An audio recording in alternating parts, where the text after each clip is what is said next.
listening to the Lanterns Radio Network.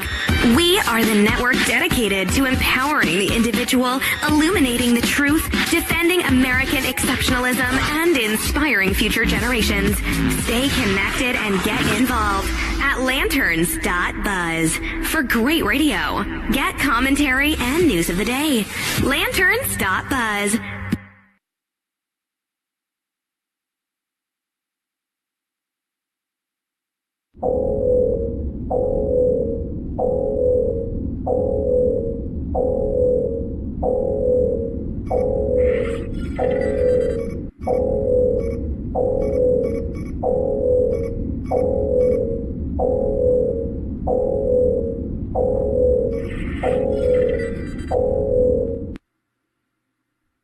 Lanterns authorization code accepted. Logging in. Your access to the HollowNet has been approved. Please stand by.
You're listening to the Lanterns Radio Network. We are the network dedicated to empowering the individual, illuminating the truth, defending American exceptionalism, and inspiring future generations. Stay connected and get involved at lanterns.buzz for great radio. Get commentary and news of the day. Lanterns.buzz.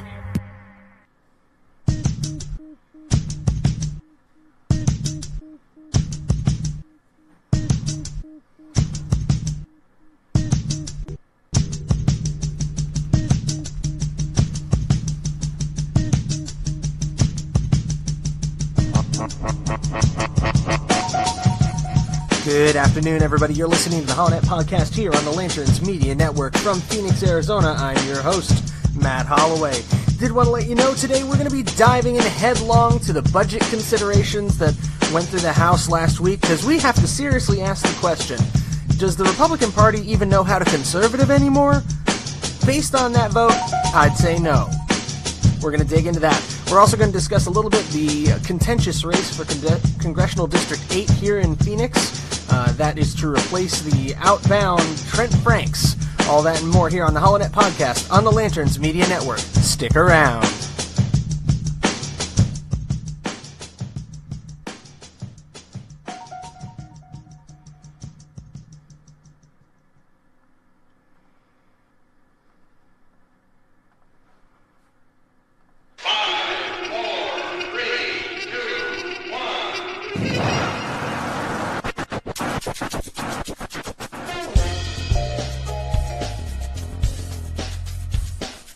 You're listening to the HollowNet podcast on the Lanterns Media Network.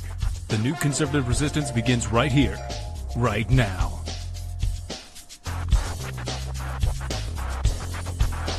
I will build a great, great wall on our southern border, and I will have Mexico pay for that wall. Mark my words.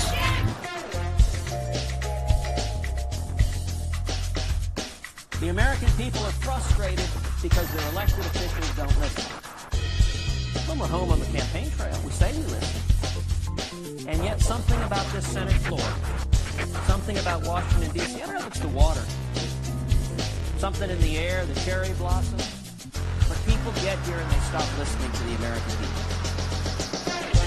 What we witnessed here today in the Security Council is an insult. It won't be forgotten. It's one more example of the United Nations doing more harm than good in addressing the Israeli-Palestinian conflict.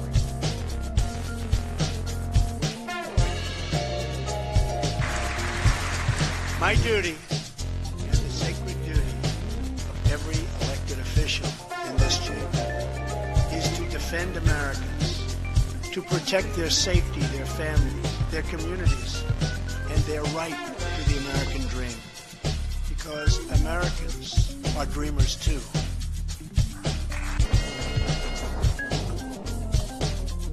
I want the people of America to be able to work less for the government and more for themselves. I want them to have the rewards of their own industry. This is the chief meaning of freedom. Until we can reestablish a condition under which the earnings of the people can be kept by the people, we are bound to suffer a very severe and distinct curtailment of our liberty. The chair recognizes the gentleman from Arizona.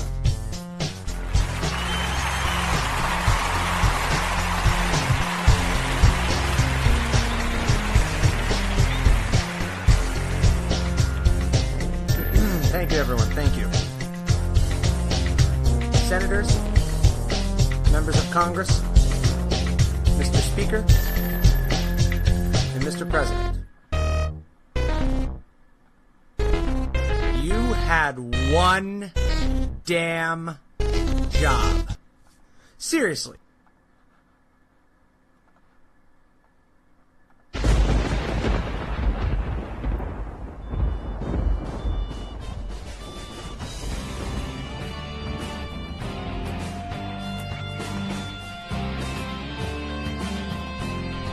You're listening to the HollowNet on Lanterns Media Network.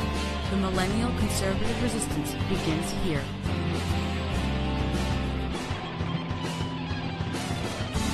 That's right, ladies and gentlemen, boys and girls, children of all ages, Lanterns Media Network is proud to bring to you the HollowNet podcast, live from Phoenix, Arizona.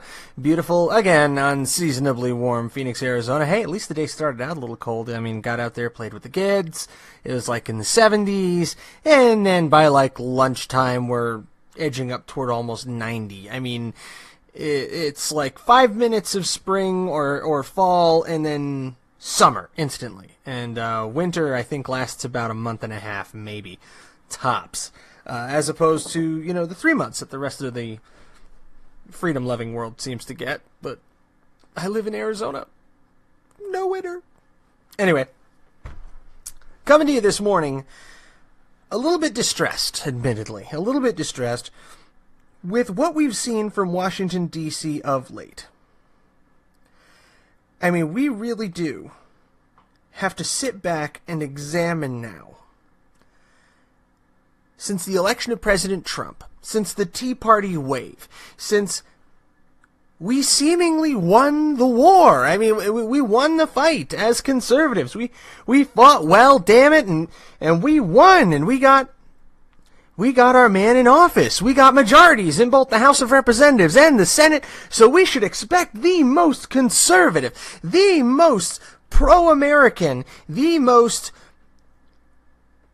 beneficial conservative policies in a generation out of this year. I mean, granted, you had some hiccups last year because President Trump was getting his administration set up. There's nominations you got to go through, all that fun garbage. But at the end of it all,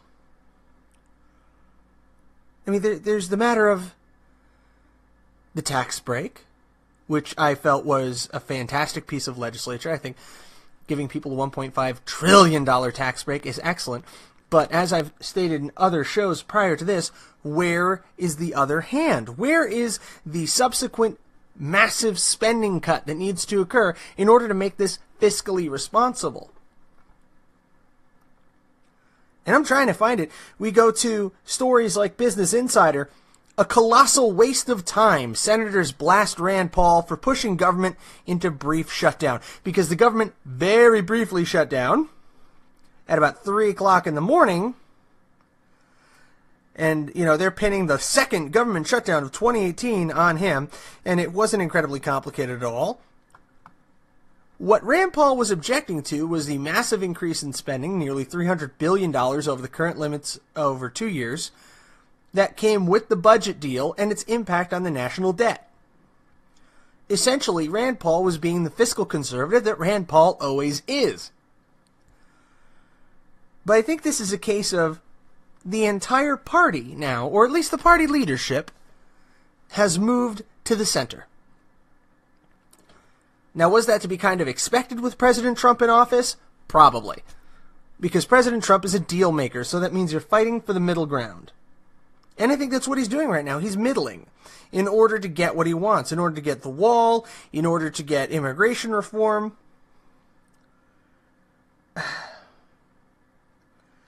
I mean, President Trump's policies are good. They are sound. They are conservative. But a lot of the work that Congress has been doing has been anything but.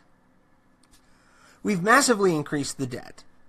We've done very little, if anything, to shrink the size of government. You took the individual mandate off of Obamacare, but you left a lot of the cancer in there.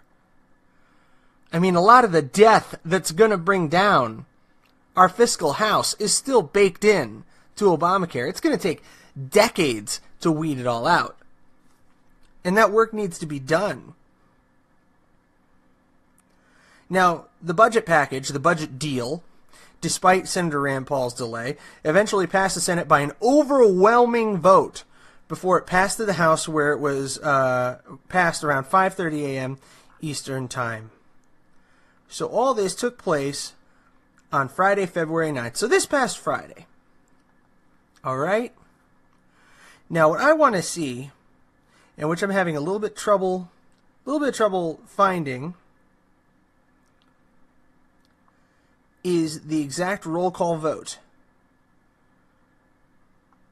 that caused this to move forward. And I'm having a hell of a time finding it on ussenate.gov. I don't know if it's there yet. I think it was literally so fast, it's not there yet. But I'm trying to get the actual vote list, because I want to know, where the hell were the rest of the budget hawks? How did Ted Cruz vote?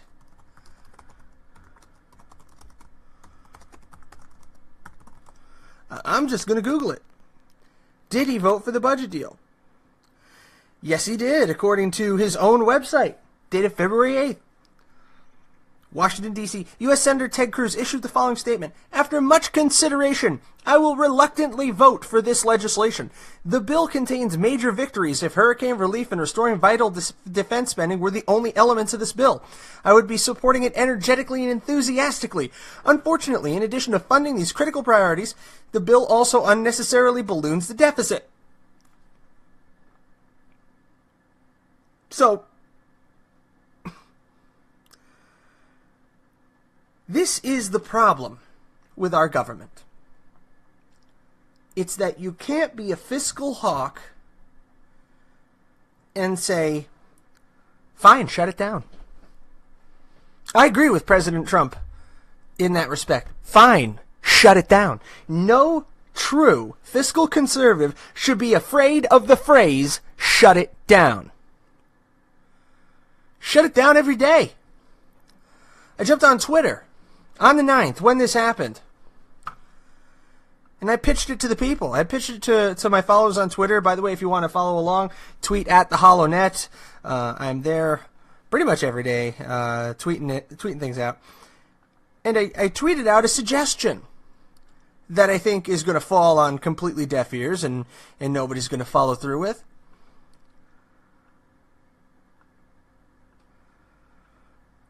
But I said first and foremost, shut down the government. Shut it down. I called for a 75% reduction in the federal budget. 75%. And before you cry to me that, oh, you can't do that, Matt, it's never been done before, bull.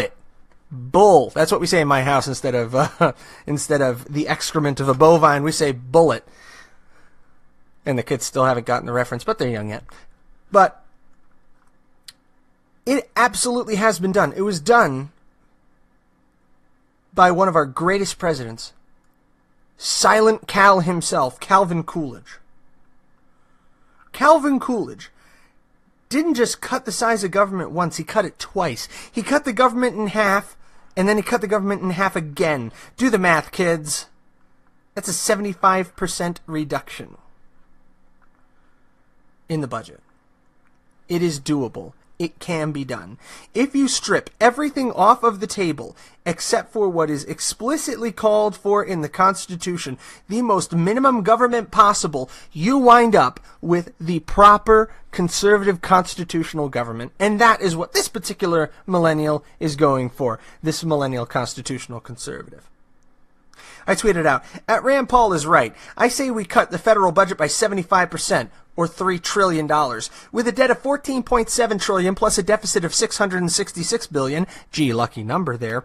Per the CBO, we'll have it paid off in 7 years. Boom, fixed it for you. Conservatives, reach down, find your fortitude. It's time to be conservative. Because the time to have this budget fight is now. I'll say that again. The time to have this budget fight is now. We are the majority party in both houses of Congress. We have a conservative president of the United States. We have a Supreme Court, which is more likely than any in the last 2 decades to support the type of reforms that we need to put through. If you're going to make a big win for a balanced budget and to rein in federal spending, the time is now. After 2018, we might lose the House. We might lose the Senate. If both of those things happen, we may lose the presidency. Not as a party, but we would lose President Trump. Because, don't mince words. If the Democrats win in 2018 in the House and Senate, and they win supermajorities in each, I promise you President Trump will be impeached. I promise you. The people will demand it on the left. They're already demanding it. It's a mute demand. It's a pointless, impotent gesture. But once the DNC has those votes, oh, they're going to try to push that through. They would love nothing more than to make President Donald Trump the first successfully impeached and convicted president in the history of the United States of America. They would love nothing more. Which is why we must act now. Now, I didn't just say, cut the budget by 75% without making any suggestions, mind you. Oh, no. I had a couple of them. A couple of budget fixes here from the conservative greatest hits catalog. Cap all government salaries, all of them, that's right, all of them, at $75,000 a year. $75,000. Now, there are things like expense accounts, enabling representatives and senators to get to and from and do what they got to do. That I'm not talking about that. I'm talking about take-home W-2 salary. Cap it, $75K, no exceptions. Up to and including the big boys. I'm talking 5-star general, who gives it? $75,000. Okay? Secretary of Defense, $75,000. Speaker of the House, $75,000. You've been a senator longer than there has been Christianity. $75,000. Don't care. Don't care. The government cannot afford it. And if $75,000 is not good enough for you to serve the American people, you don't need to be there. No one should be on Capitol Hill to get rich. No one. You know what the salary for a congressman and a senator should be? Enough to keep your family afloat while you serve. Period. That's what they take into consideration in the Army, Navy, Air Force, and Marine Corps, and the Coast Guard, is how much you need based on standards of living, based on cost of living. So that should be it. If $75,000 is good enough for them, it's good enough for you. Spare me these six-figure senators. These people who go into the House of Representatives with $50,000 to their name come out multimillionaires. Nancy Pelosi. Oh, God, had to get that out of my chest. It's time to put an end to it. Now, I went into a little bit more detail on my Facebook page when I called this out, because I'm passionate about it. I mean, there are things we can do. Congressional pensions, end them. Period. Gone. Congressional sweetheart healthcare package, get rid of it. Lose it. You should have to shop on the healthcare market like everybody else. And I'm not talking about the subsidized healthcare market, the Obamacare market.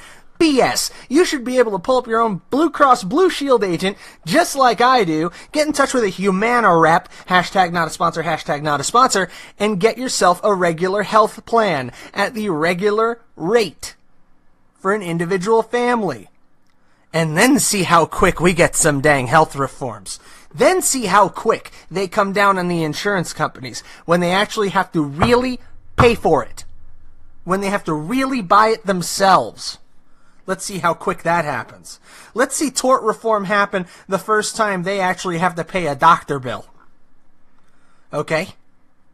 You know how expensive it is to have kids in this country? I mean, if you're actually going to pay for it instead of having Uncle Sam do it for you, it costs a ton. Okay? It costs a ton. I am still paying for my beautiful twin little boys. Okay? They were born a year and a half ago. Isn't that fun? Isn't that wonderful? The glory of life. The fact that I am in debt already, and the kids aren't even 2 years old. I made sure I put this out just so everybody understands me. I put it in a little bit greater detail on Facebook. I said, terminate all congressional pensions. Military spending should be only as explicitly requested by the Pentagon. In other words, no military spending should originate with a congressman. Or with a senator. You know why? Because instead of originating from that congressman or that senator, you know who thought of that spending bill? You know who dreamt that one up? Lockheed Martin, Boeing, Raytheon. John McCain, do I have your attention? Is this thing on, boss? Hey, Jeff Flake, you listening? Yeah, I know those guys love you. Think about it. Your congressman, what the hell does your congressman know about what the military needs for hardware? All spending bills must originate from the House. So the House calls upon the military to provide them with figures for what they need. The House then looks at those, promptly uses it for its intended purpose, which is to wipe away the fecal matter from their crevasse, deposits it in the toilet directly, and then goes to their lobbyists. The reason why we have some of the worst equipped troops in a decade going out into the field, if you listen to the Blaze radio, there was a caller called in last week, was talking to Glenn Beck and the guys, that his son has a weapon that won't fire straight, that was issued to him by the Army. And he can't even buy himself a new one. He just has to take what's issued. And they issued out the bayonets, right? And the bayonet, it's not sharp. It's got a notch in the tip. It's blunt. So rifles that don't shoot straight and blunt bayonets. Yeah, folks, we're doing solid. #1 military-industrial complex in the world, because the spending is not being driven by the Pentagon. The spending is being driven by the politicians. Make no mistake. I've got on a little bit of a rant here, and I blew right through my first designated break. That's okay. I'll catch one at the bottom of the hour. Moving on. Terminate the U.S. Department of Education and the IRS. Close them down. Do it now. The way you close down the IRS? Boom, 10% flat tax, collectible by the Department of the Treasury. 10% is good enough for God, should be good enough for the government. Abolish the Federal Reserve System and restore monetary policy control to the Congress and the Treasury. Basically, we should have the minimum possible government within the confines of the Constitution. Full stop. Okay? So this is what I put out there when I ask, does the Republican Party, does the GOP even conservative anymore? Do you even lift, bro? Do you even Constitution, bro? How can you call yourself a fiscal conservative, Ted Cruz, testing, looking for the senator from Texas, Mr. Ted Cruz, alleged fiscal conservative, when they put on, oh, well, this is the only way that we can get through the aid package to Puerto Rico and to Texas. No, you put that into its own bill. You actually do a budget, not a budget deal, not a CR, as they call it, or a continuing resolution, which kicks the can down the road. You want to actually set a budget for FEMA. You actually want to put aside aid specifically for Puerto Rico, Texas, and all the hurricane victims that there are, and the wildfire victims in California. Do that. Don't tag it in with this bill that's packed full of pork, and then guilt, force, and otherwise conservative Texas legislator into signing it. Because that's what happened here. Somebody reached out to Ted and grabbed him by the fundraisers and gave a good squeeze. Ted Cruz nor any other Texas legislature can't vote against aid for Hurricane Harvey? Are you crazy? Political suicide.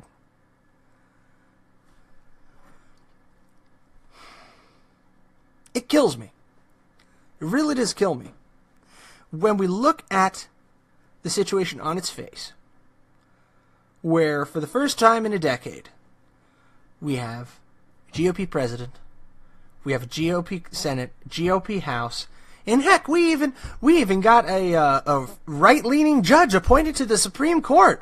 Woohoo! We won, guys, remember? But we're still spending out of control. We're mortgaging the futures of our children. I mean, should I apply for my Chinese Social Security card now or wait a couple of years? And take a quick break. When we come back, big story going on right now. It seems that CNN, in a true break of character, is in the propaganda business. And how do we know that? Because they issued an article that's being largely derided as propaganda about the North Korean minister of propaganda. Shocker. We'll be back. You're listening to the HollowNet podcast on the Lanterns Media Network. Stick around.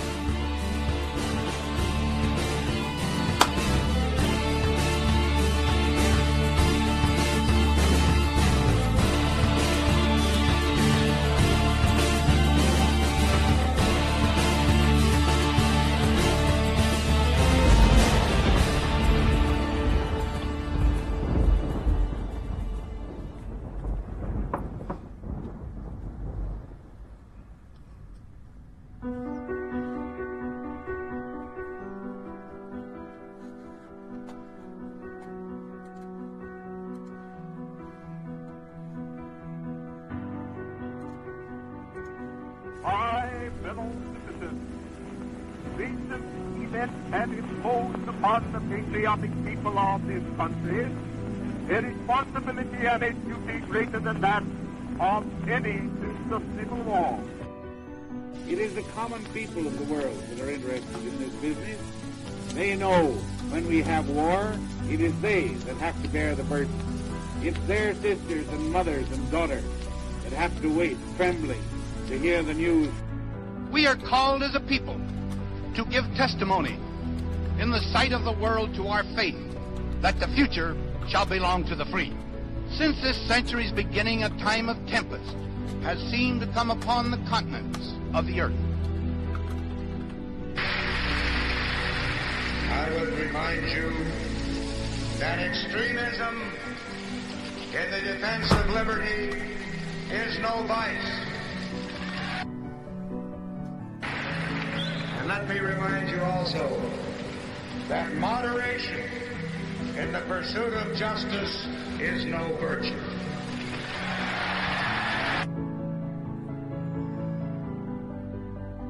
I want the people of America to be able to work less for the government and more for themselves. I want them to have the rewards of their own industry. This is the chief meaning of freedom. Until we can reestablish a condition under which the earnings of the people can be kept by the people, we are bound to suffer a very severe and distinct curtailment of our liberty.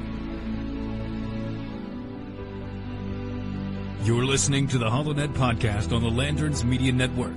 The new conservative resistance begins right here, right now.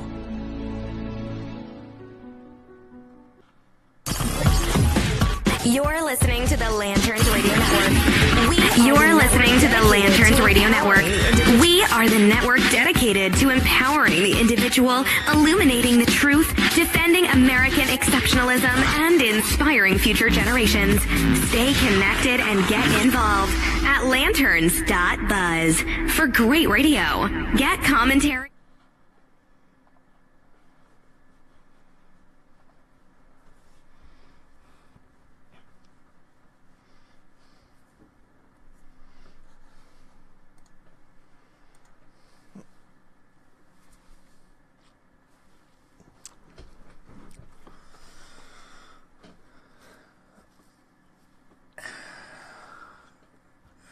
And we're back. You're listening to the HollowNet podcast here on the Lanterns Media Network from Phoenix, Arizona. I am your rapidly psychologically deteriorating host, Matt Holloway. And man, there are some days where it just hurts to read the news. I mean, it's painful. I mean, eye bleed inducing crap. I mean, go to rollcall.com. Just because I want to tie off on this budget thing now before we start actually talking about the real overall budget explanation. Rollcall.com, politics. Which House members voted against their leadership on the budget deal? Both Democrats and Republicans bucked their party's leader. Oh boy.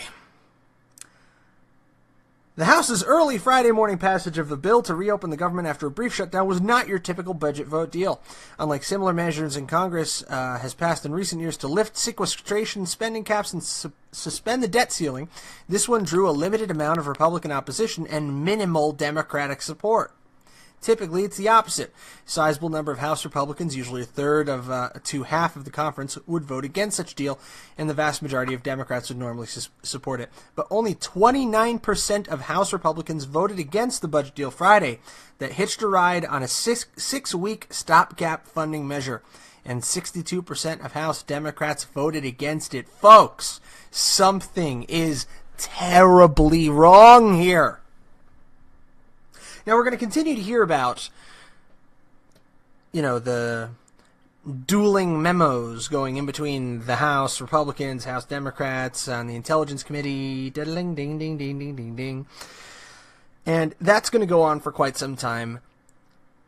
The Trump dossier has been thoroughly beaten to death at this point. It's not going to hurt the president at this point. Uranium One appears to be drawing some traction. Maybe, please God, we will actually see some closure to the unmitigated corruption of the Obama administration and of then Secretary Hillary Clinton's time at the Department of State. I hope and I pray that we're actually going to see some closure and some reform at the Federal Bureau of Investigation to restore some confidence in our Department of Justice. All these things I hope for, but this is what the news media, the mainstream media, is going to be ramming down your throat and in various other orifices for the next couple of weeks. Why? Because they want to keep your eye off of the fact that the system in D.C. has effectively broken down to the point where you have Democrats voting against a budget hike and you have Republicans voting for it. Why? Because it is the Trump brand budget hike. It's the Trump brand steak or champagne or a diploma from Trump University. It, like anything else that the president touches, or that is done in his name, is carrying his branding to the point where the Democrats don't even want to touch it. They don't even want to touch it. So in order to get a budget deal through, in order to keep the government functioning, the GOP had to go individually, the whip had to go individually from rep to rep.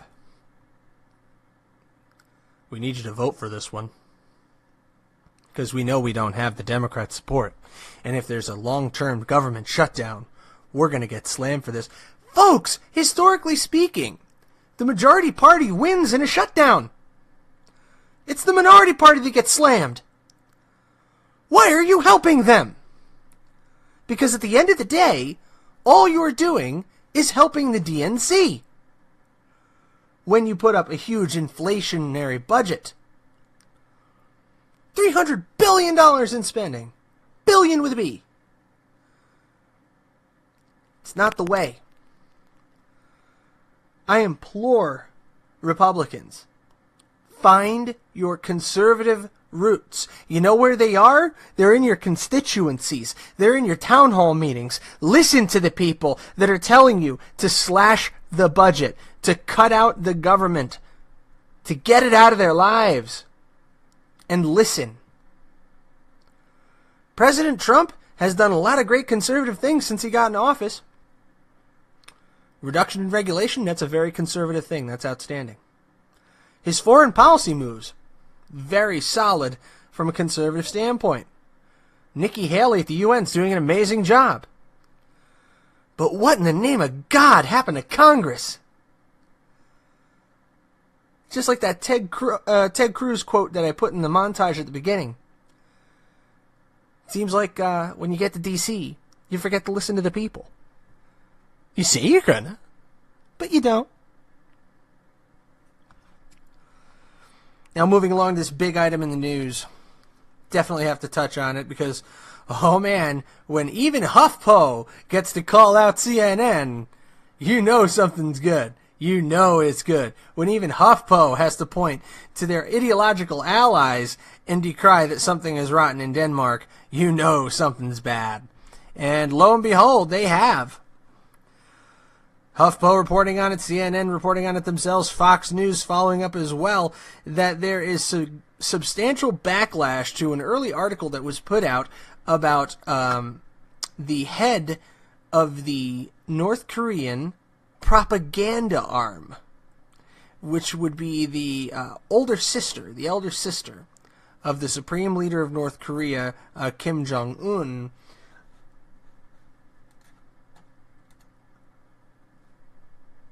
This lady is being referred to as the princess of North Korea. By all accounts, she probably would have been the supreme leader of North Korea. She was a lot closer to her father when he was still alive, but there seems to be some rather significant issue, culturally speaking, with a woman running the country. I don't think we're going to see that happen in North Korea for quite some time. But the point is, this is a member of the Kim family. This is a member of Kim Jong-un's inner circle. Okay? Which means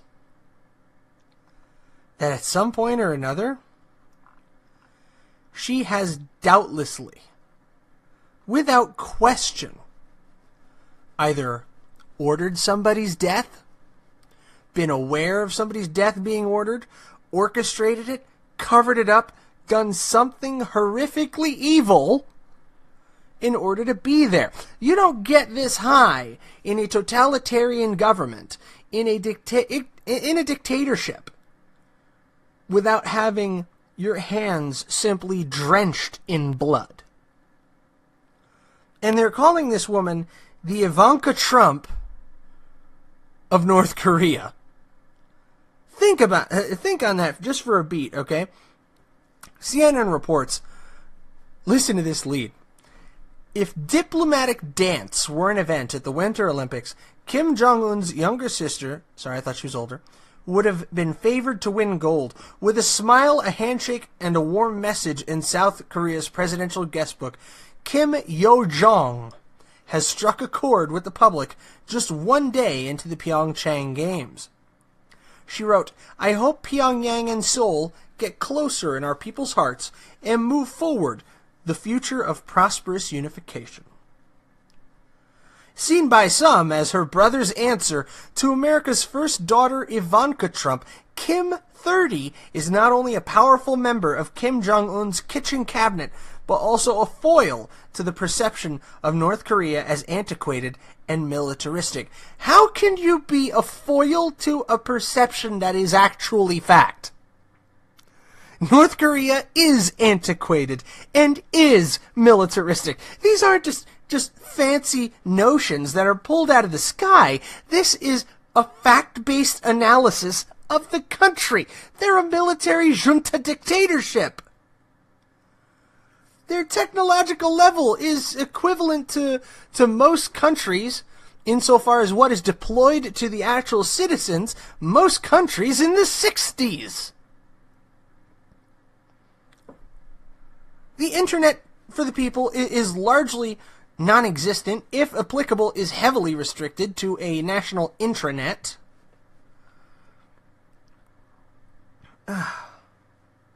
They go on to say, but as North Korea's brutal dictator Kim's brother has ruled with an iron fist since coming to power, operating Nazi-style prison camps, repressing political opposition, and even executing senior officers and his own family members in an effort to consolidate power. In Pyeongchang, her presence is a major storyline for reporters and a buzz on the street, with some in South Korea curious and accepting, while others are skeptical, if downright cynical. This woman is Goebbels revisited. Don't let the charm, the swagger, and the smile fool you. This is the number 2 person in the Kim dynasty right now. I would like you to meet my number 2 person, number 2. That's who this is. That is who we're dealing with. But she's charming the world. Press conferences, warm handshakes, and all that, and the world is swooning, it seems. It's absolutely insane. And this is the kind of crap that you're finding on the news. We have conservatives who have forgotten how to conservative, and a world that seems to be charmed by the the right-hand person in the North Korean regime.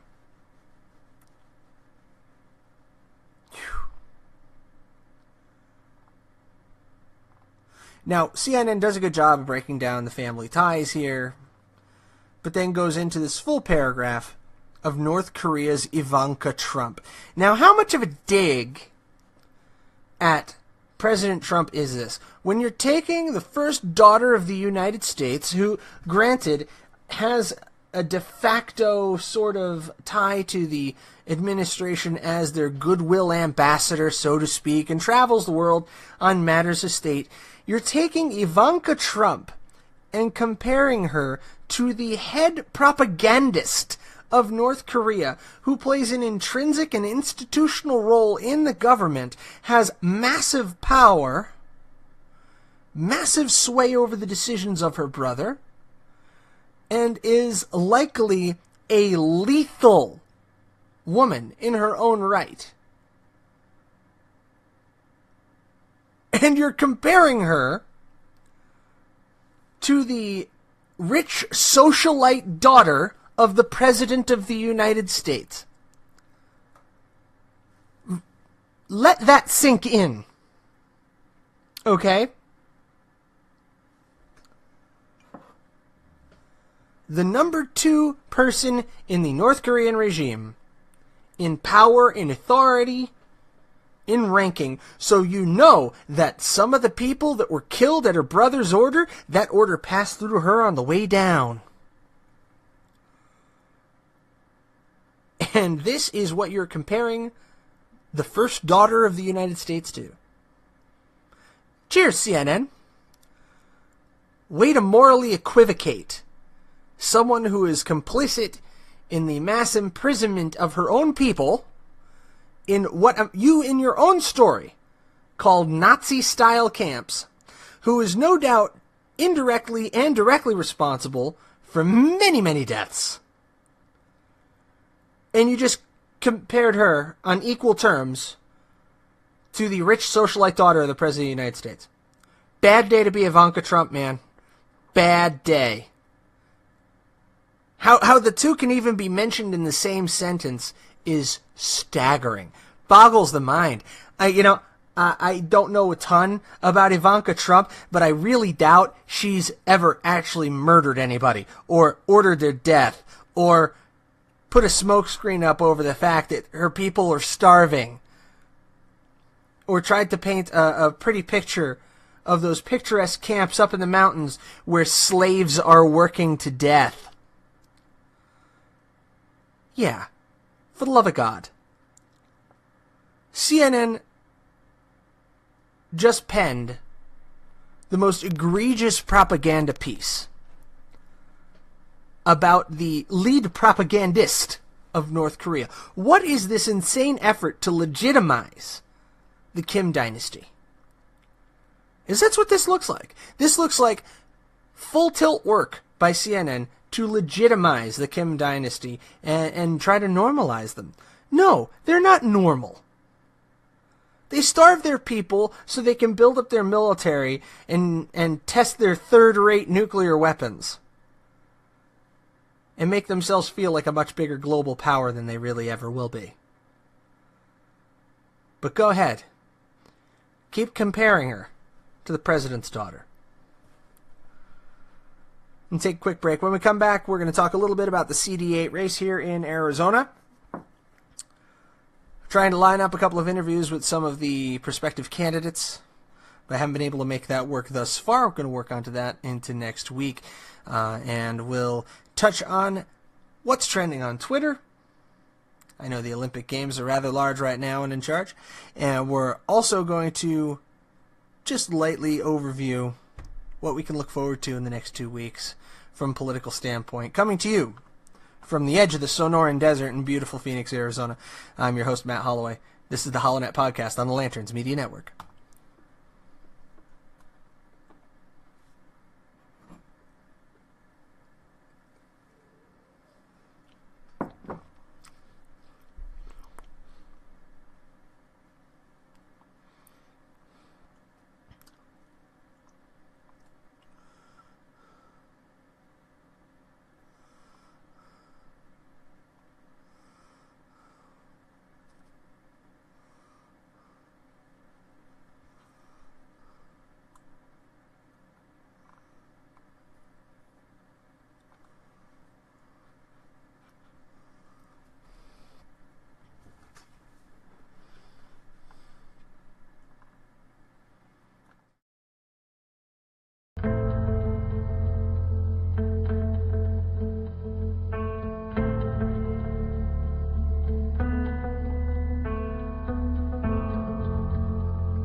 I see people coming together not for divisiveness of party or for dichotomy of thought, but for unity in principle. In the principles that founded our nation, that all men are created equal and are endowed by their Creator with certain inalienable rights, life, liberty, and the pursuit of happiness. Today, ladies and gentlemen, Those principles are under the sternest attack that we have seen in many generations. It has become a crime in this nation nearly to express a difference in opinion from what is held by your party to be doctrine, from what is purported by the media to be truth.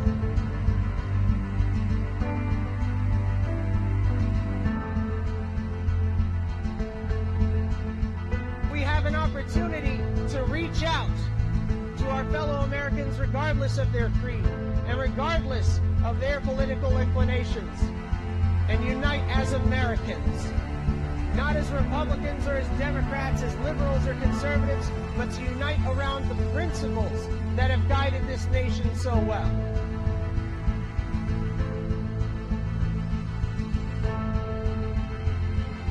I've covered a lot of stories, but the story that remains untold is the story of America in the 21st century, when we choose to turn back the tide against progressive socialism, when we choose to embrace the Constitution, the Declaration of Independence, and the Bill of Rights, when we remember what it is to be Americans. And that principle will not die as long as there's one man, one woman, one child who looks defiantly into the night and says, I am free.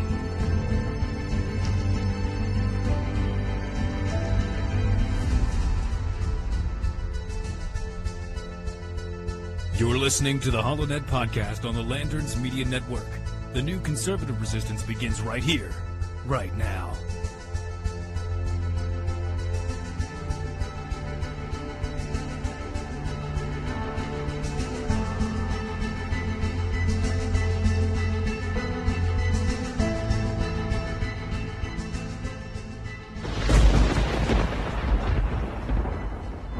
Allied reinforcements have arrived from the west.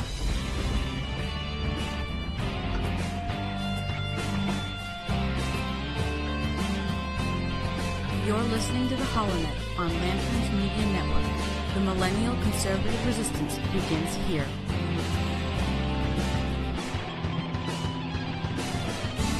That's right, you're listening to the HollowNet podcast here on the Lanterns Media Network. Coming back from that break, we're going to talk a little bit about the Congressional District 8 race. Last week when you joined us, we discussed the recent polling that came out, and ABC 15 has carried that forward from the 31st, that the poll suggested that Senators Debbie Leschko and Steve Montenegro, state senators that is, from the OH Predictive Insights poll, showed 21% support in the primary to fill the seat vacated by Trent Franks if the election was held on the 31st. But you know what? The election's not held on the 21st. Today is February the 11th. And since then, the HollowNet podcast has acquired insider information from a source close to the election that suggests that internal polling from one of the candidates suggests that Steve Montenegro's campaign may be foundering.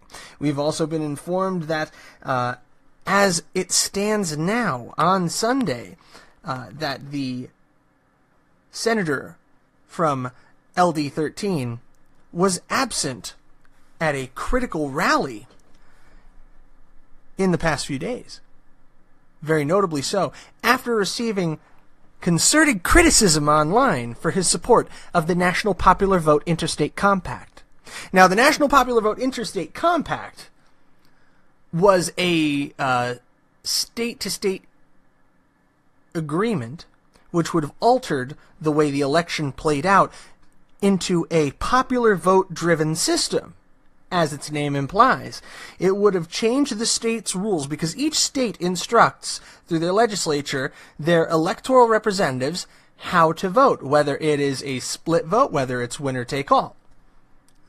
This would have changed the rules for the states participating in the National Popular Vote Interstate Compact, causing the states to vote in line with the popular vote total for their state. Not a split, but it would have changed over the rule completely. And under these terms of the National Popular Vote, we would have had President Hillary Clinton. And that seemingly has come back to dash the campaign of Steve Montenegro at this point. So, as of this story, Leshko and Montenegro were leading the polls at that point. That's from OH Predictive Insights. But I'm going to give the prediction here that Senator Montenegro may be having some problems related to his support of the National Popular Vote Interstate Compact, which was carried as part of the AZ Central debate that aired about 2 weeks ago. And this may give the pro-Trump, pro-MAGA, it would seem, candidate, Phil Lovis, the opportunity to still compete in this thing, because as of the 31st, he was hanging in at third at 12%.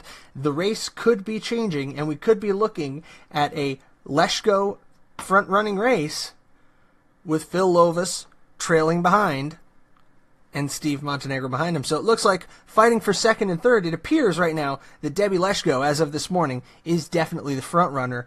But I will say, what went from a 10% difference on the 31st may be closing right now between Phil Lovis and Steve Montenegro. We're going to have to stay tuned and let you know. Now, in other news, the Democrat primary here, Hiral Tipernini, I'm probably butchering that name, is running for the Democrat primary for Congressional District 8, and she's actually running against Brianna Westbrook. And they had their AZ Central debate on January 25th. And AZ Central is actually given their endorsement to the doctor. I'm not going to... Tipernini. I think it's Tipernini. They've actually given their endorsement to Tipernini. And in a strange turn of events, AZ Central has also endorsed Debbie Leshko. So I have to vote in this election, and I find myself pegged with the question. Do I vote for someone who I don't know very well in the form of Debbie Leshko or Phil Lovis? You know, Phil Lovis, who was a campaign official for the Trump campaign here in Arizona, or Debbie Leshko, who honestly I don't know a ton about, Steve Montenegro, who has represented my district for a long time, but who voted in favor of the National Popular Vote Interstate Compact, which I can't agree with at all, and I'll provide a link to my breakdown of that from my days writing for The Blaze. But this does weigh in. Debbie Leshko has been endorsed by AZ Central and the Arizona Republic. I wouldn't put that as a win in my column. On that note, you're listening to the HollowNet Podcast on the Lanterns Media Network, and we will see you next week. Till then, good night, God bless you, and God bless the United States of America.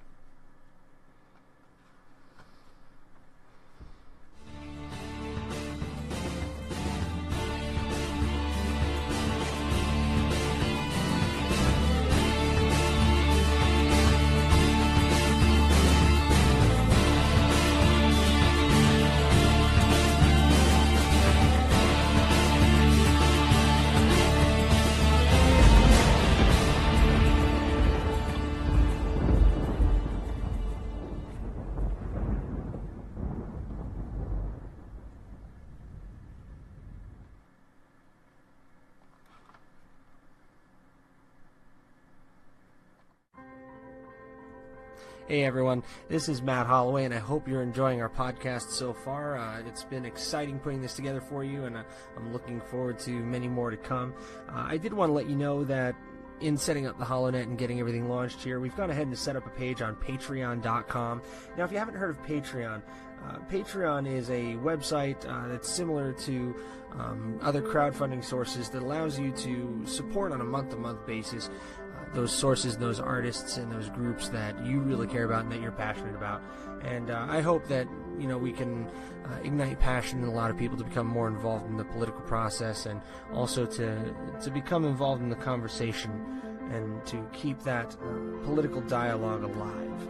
So I'd like to humbly ask you today to consider becoming a patron of the HollowNet on Patreon.com, and you can access that at Patreon.com/theHollowNet.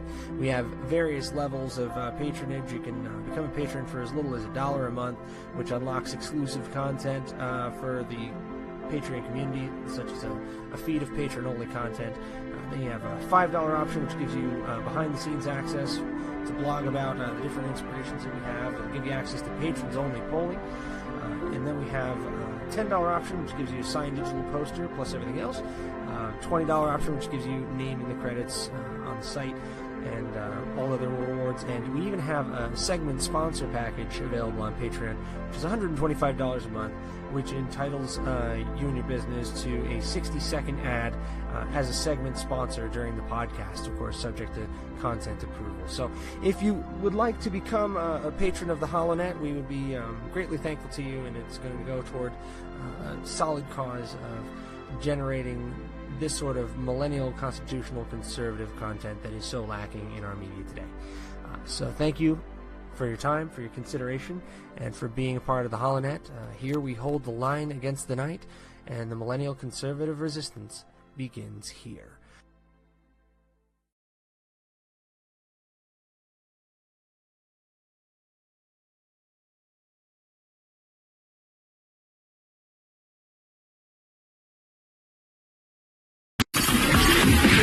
You're listening to the Lanterns Radio Network. We are the network dedicated to empowering the individual, illuminating the truth, defending American exceptionalism, and inspiring future generations. Stay connected and get involved at lanterns.buzz for great radio. Get commentary and news of the day. Lanterns.buzz.